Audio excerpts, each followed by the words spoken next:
itu gizi seimbang? Gizi seimbang adalah susunan makanan sehari-hari yang mengandung zat-zat gizi dalam jenis dan jumlah yang sesuai dengan kebutuhan tubuh. Dengan memperhatikan prinsip keanekaragaman atau variasi makanan, aktivitas fisik, kebersihan, dan berat badan ideal. Jumlah sesuai dengan kebutuhan tubuh berarti bahwa jumlah asupan sama dengan jumlah energi yang dikeluarkan sehingga tidak kurang atau tidak lebih. Tujuan gizi seimbang. Apa saja tujuan gizi seimbang? Yang pertama, memenuhi kebutuhan nutrisi, menyediakan semua zat gizi yang dibutuhkan tubuh seperti karbohidrat, protein, lemak, vitamin, dan mineral. Yang kedua, mendukung pertumbuhan dan perkembangan. Penting untuk anak-anak dan remaja agar tumbuh dengan baik dan mencapai potensi yang maksimal. Yang ketiga, menjaga kesehatan. Mengurangi risiko penyakit kronis seperti diabetes, hipertensi, dan penyakit jantung. Yang keempat, meningkatkan kualitas hidup, memberikan energi yang cukup untuk aktivitas sehari-hari dan menjaga aktivitas. Yang kelima, menjaga berat badan ideal, membantu dalam pengaturan berat badan agar tetap dalam kisaran yang sehat. Dan yang terakhir yaitu yang keenam, mendukung fungsi tubuh yang optimal, memastikan sistem imun, metabolisme, serta fungsi organ berjalan dengan baik. Yang berikut, manfaat gizi seimbang. Yang pertama, meningkatkan kesehatan umum, mendukung fungsi tubuh yang optimal, dan meningkatkan sistem kekebalan. Yang kedua, mencegah penyakit menular, mengurangi risiko penyakit kronis seperti diabetes, jantung, dan obesitas. Yang ketiga, menunjang pertumbuhan dan perkembangan. Penting bagi anak-anak dan remaja untuk tumbuh dengan baik. Yang keempat, meningkatkan energi dan aktivitas, memberikan energi yang cukup untuk aktivitas sehari-hari. Yang kelima, mendukung kesehatan mental. Nutrisi yang baik dapat berkontribusi pada kesehatan mental dan suasana hati yang lebih baik. Yang keenam, mengatur berat badan, di mana kita mampu untuk membantu dalam menjaga dan menurunkan berat badan dalam batas yang sehat. Yang ketujuh, meningkatkan kualitas tidur. Pola makan yang seimbang dapat berkontribusi pada kualitas tidur yang baik. Yang kedelapan, memperbaiki kinerja fisik.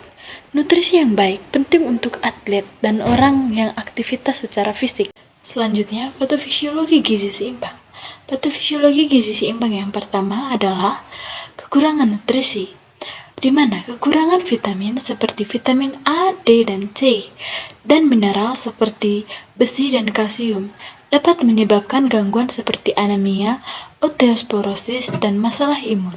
Kekurangan protein dan energi juga dapat menyebabkan kondisi seperti kwashiorkor dan marasmus, yang ditandai dengan penurunan berat badan, pembengkakan, dan kelemahan otot.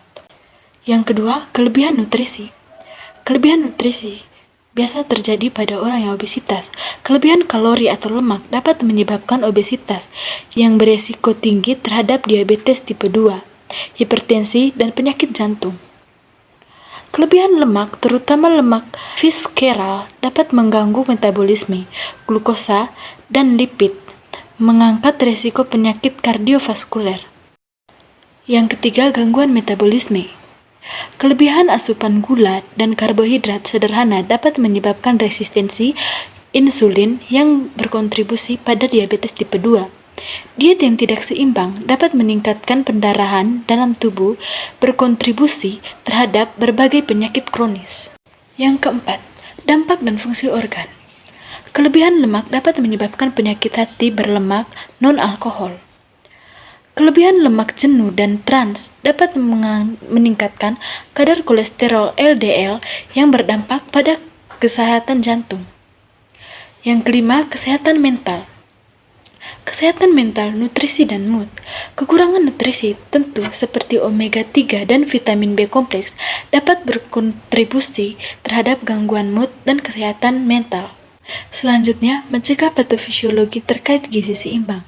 Yang pertama, konsumsi makanan bergizi. Sertakan berbagai jenis makanan dari semua kelompok makanan, buah, sayuran, biji-bijian, protein, dan produk susu. Sesuaikan porsi makanan dengan kebutuhan kalori harian dan aktivitas fisik. Yang kedua, perencanaan diet seimbang. Buatlah rencana makanan yang mencakup semua zat gizi penting. Yang ketiga, hidrasi yang adekuat. Pastikan untuk cukup minum air setiap hari, hindari minuman manis atau beralkohol yang dapat menambah kalori tenaga nutrisi. Yang keempat, batasi konsumsi makanan tidak sehat. Batasi konsumsi makanan tinggi gula dan garam yang dapat meningkatkan risiko penyakit. Pilih sumber lemak sehat seperti minyak zaitun, alpukat, dan kacang-kacangan. Yang kelima, aktivitas fisik teratur. Lakukan aktivitas fisik minimal 150 menit per minggu untuk menjaga kesehatan dan berat badan ideal. Yang keenam, monitoring kesehatan. Lakukan pemeriksaan kesehatan secara berkala untuk membantu status gizi dan kesehatan secara keseluruhan. Yang terakhir adalah kesimpulan. Jadi, kesimpulan dari materi yang telah dijabarkan yaitu gizi seimbang. Gizi seimbang sangat penting untuk menjaga kesehatan secara menyeluruh.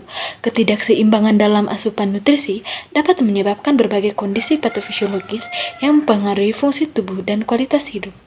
Oleh karena itu, penting untuk mengikuti pola makan yang seimbang dan bervariasi untuk mendukung kesehatan yang optimal.